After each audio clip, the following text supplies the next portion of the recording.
मध्य प्रदेश में जो संकट आया, सभी विधायक दिल्ली आए मध्य प्रदेश के। जो हमारा हक बनता है उसे लड़ने की हम लोग कोशिश कर रहे हैं। जो अन्याय अत्याचार भारतीय जनता पार्टी के द्वारा किया जा रहा है उस पर रोक लगाने का काम हमारे न्यायपालिका करेगी। मीनाक्षी नटराजन का नामांकन रद्द किया रिटर्निंग ऑफिसर द्वारा। कहीं ना कहीं चुनाव आयोग के ऊपर ये एक तंज होता है, तो चुनाव आयोग पर एक शक होता है। अब हमारे पास एक ही विकल्प है कि हम माननीय राष्ट्रपति महोदय से अपनी बात कहें। राम जी के मंदिर का निर्माण हुआ, वहाँ तक का न्योता तक नहीं था, तो महामहिम से हमें कहाँ मिलने देंगे। गोंडसे के विचारधारा को लेकर आए तो हम तो पुरजोर विरोध करते हैं। विश्वास खत्म करने वाला कौन? नरेंद्र मोदी और उनके चमचे। मध्य प्रदेश के कई सारे लीडर जो है यहाँ पे पहुंचे हुए हैं, जो इस पूरे मामले पे जो है अपनी बात रखेंगे और जो है लोगों को संबोधित भी करेंगे। कि अभी जो है सुनवाई होने वाली कोर्ट में आप लोगों की आगे रणनीति क्या है? अभी देखिए, हमारी चिंता चुनाव आयोग ने जिस प्रकार से भ्रमित किया सुप्रीम कोर्ट को, सुप्रीम कोर्ट न्याय करे, इसी के लिए हम सभी चिंता में। सभी विधायक दिल्ली आए मध्य प्रदेश के विधायक। हम चाहते हैं कि न्याय हो। दरअसल जिस तरह से उनको उम्मीद है कोर्ट से कि उन्हें न्याय मिलेगा और उसके बाद यहाँ पे प्रेस कॉन्फ्रेंस होगी, प्रेस कॉन्फ्रेंस से बाकायदा तमाम मुद्दों को लेकर के वो अपनी बात रखेंगे और मीडिया को संबोधित करेंगे, विस्तार से संबोधित करेंगे कि रणनीति क्या है। उमंग सिंगार पहुंच चुके हैं, जीतू पटवारी के भी आने का इंतजार है। यहाँ कांग्रेस के दिल्ली स्थित कार्यालय में पहुंचे हैं और यहाँ पे नारेबाजी चल रही है। हम दिखा रहे हैं आपको कि यहाँ से देखें, ये यहाँ भीतर जो है प्रांगण है, यहाँ पे आकर के जो है सारे नेताओं जो है एकजुट होंगे और यहाँ पे एक तरह से गोलबंदी इनकी होगी, जहाँ से ये तय किया जाएगा कि आगे की रणनीति क्या रहने वाली है। हमने आपको दिखाया, उमंग सिंगार से हमने बातचीत की। उमंग सिंगार का कहना है कि वो विस्तृत रूप से बातचीत करेंगे और सारी बातचीत में यही रहेगी कि आगे के दिनों में रणनीति क्या कांग्रेस की बनने जा रही है। यानी कि कांग्रेस के नेता एक तरह से ये तय कर चुके हैं कि अब वो जो लड़ाई है वो न सिर्फ सोशल मीडिया, न सिर्फ पार्टी के दफ्तर, न फिर कार्यालयों तक सीमित रहेगी, बल्कि वो जनता के बीच जाएंगे।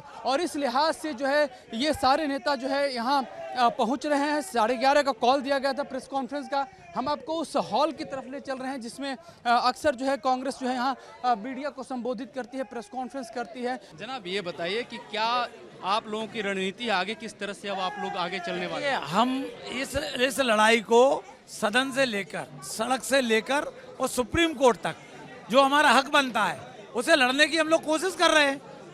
भाई, भारतीय जनता पार्टी किसी भी कीमत पर लोकतंत्र को जिंदा रहना नहीं देखना चाहती। वो चाहती है कि लोकतंत्र खत्म हो जाए देश से।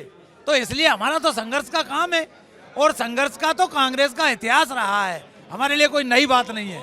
पहले देश से अंग्रेजों को भगाने के लिए लड़े, अब जो है ना लोकतंत्र को जो लोग खत्म करना चाहते हैं उन्हें भगाने के लिए हमको ये लड़ाई लड़ना पड़ेगी। प्रेस कॉन्फ्रेंस के बाद फिर आप लोग क्या राष्ट्रपति से समय मिल गया आप लोग? नहीं, हमको राष्ट्रपति जी महोदय ने बताया है कि समय नहीं है उनके पास।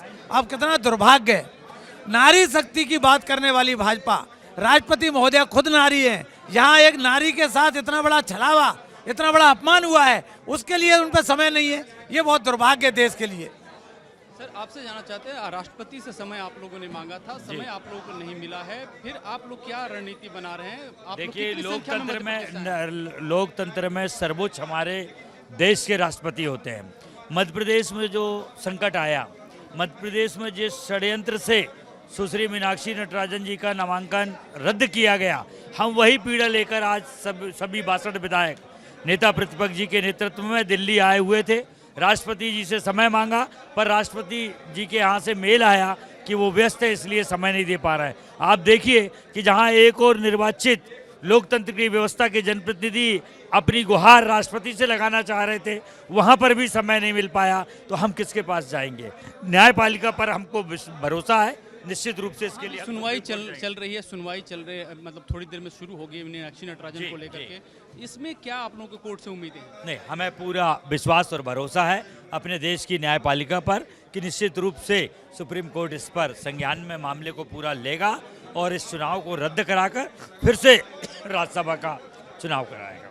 जी, आइए हम कुछ और बातचीत करते हैं यहाँ पे। सर, ये बताइए कि अभी राष्ट्रपति से भी मौका आप लोगों को मिलने का नहीं मिल पाया है, अदालत से आप लोगों को क्या उम्मीदें बची हैं? देखिए, हमें पूरी उम्मीद है हमारे देश की जो न्यायपालिका है वो देश के लोकतंत्र, देश के प्रजातंत्र, देश के जो संवैधानिक मूल्य हैं उनके संरक्षण के उनका संरक्षण करने का काम करेगी। और जो अन्याय अत्याचार भारतीय जनता पार्टी के द्वारा किया जा रहा है उस पर रोक लगाने का काम हमारे न्यायपालिका करेगी। एक चीज़ देखी गई है अभी तक, जिस तरह से आप लोग चुनाव आयोग गए वहाँ से यथावत रहा, कोई जवाब नहीं आया। राष्ट्रपति से आप लोग मिलने का समय मांगे, वहाँ भी नहीं मिल पाया। सुप्रीम कोर्ट में जो अब थोड़ी देर में सुनवाई भी चलने वाली है।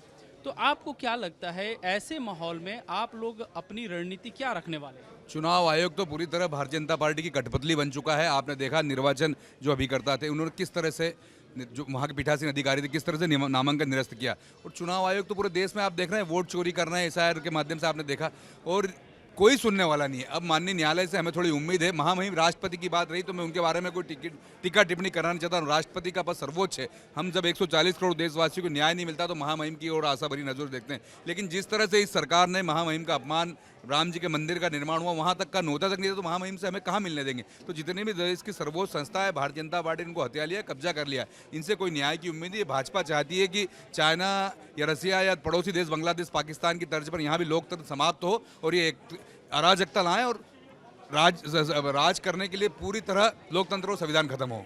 बैठक में मुहिम चलाने की बात हुई थी, क्या यहाँ से कोई पदयात्रा आप लोग की निकलेगी? निश्चित रूप से लोकतंत्र और संविधान बचाने के लिए हमारे नेता राहुल गांधी जी का और प्रदेश के नेतृत्व का जो निर्देश होगा उसका हम पालन करेंगे। आप लोग चूंकि दिल्ली पहुंचे हुए हैं, रणनीति अब की क्या रहने वाली है? निश्चित तौर पे आज रणनीति तय होगी। जिस प्रकार से हमारी राज्यसभा मीनाक्षी नटराजन का नामांकन रद्द किया रिटर्निंग ऑफिसर द्वारा, कहीं ना कहीं चुनाव आयोग के ऊपर ये एक तंज होता है, चुनाव आयोग पर एक शक होता है। और जिस प्रकार से आज भारतीय संस्था को भारतीय जनता पार्टी उपयोग कर रही है सरकारी संस्थाओं को, उसमें चुनाव आयोग पूरी तरह से बिक चुका है। आज हम लोगों ने सुप्रीम कोर्ट में याचिका हमारी जो थी उसके ऊपर जो सुनवाई है, निश्चित ही उसके ऊपर कोई ना कोई निर्णय आना है। अगर निर्णय हमारे पक्ष में नहीं आता तो निश्चित तौर पे ये डॉक्टर भीमराव अंबेडकर गांधी का देश है। यहाँ पे हमारे राहुल गांधी जी के साथ, उमंग सिंगार नेता प्रतिपक्ष के साथ हम लोग रणनीति तय करेंगे। अभी आप लोग जिस अपने क्षेत्र से यहाँ पहुँचे हुए हैं, यहाँ से एक मैसेज कल भी दिया गया कि गांव नगर यानी ब्लॉक स्तर पे जो है मुहिम चलाई जाएगी। महंगाई है, पेपर लीक है, मीनाक्षी नटराजन का मसला आप लोग काफ़ी ज़्यादा ज्वलंत है।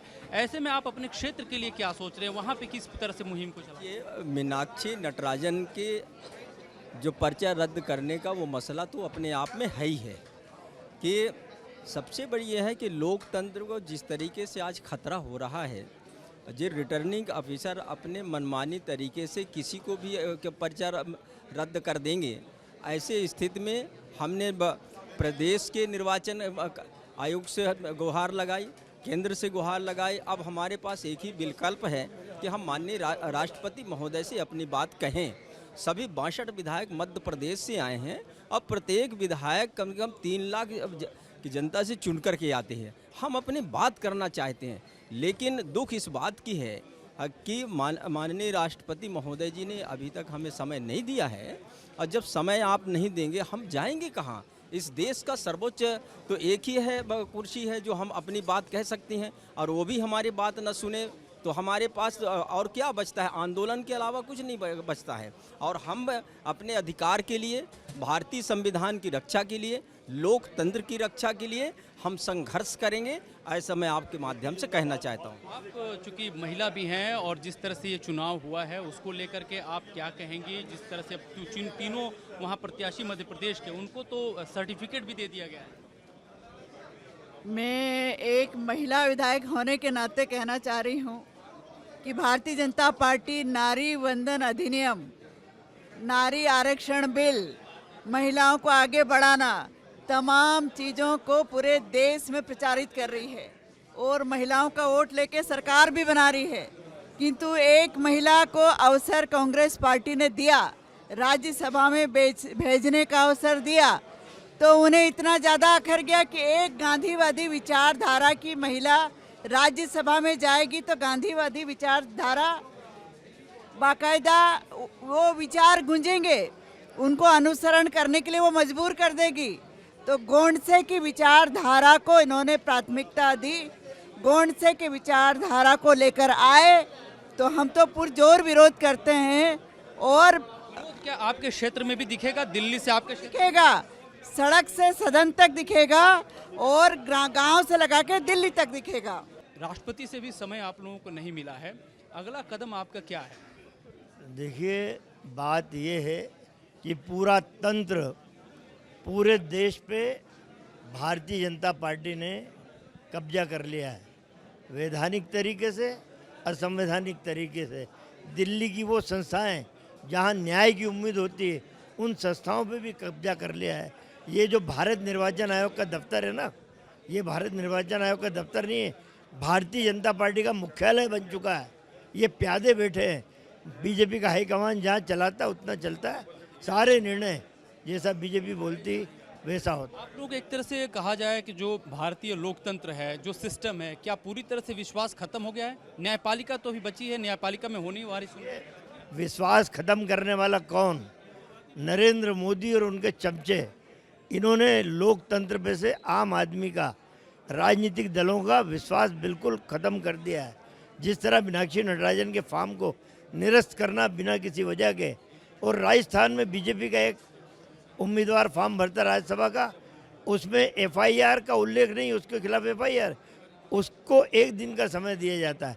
झारखंड में एक राज्यसभा के फॉर्म, उसको 1 दिन का समय दिया जाता है, उसमें त्रुटि थी। लेकिन मीनाक्षी नटराजन के फॉर्म में कोई त्रुटि नहीं, उसे कोई समय नहीं दिया गया। तो ये लोकतंत्र की तो हत्या कर ही रहे हैं ना।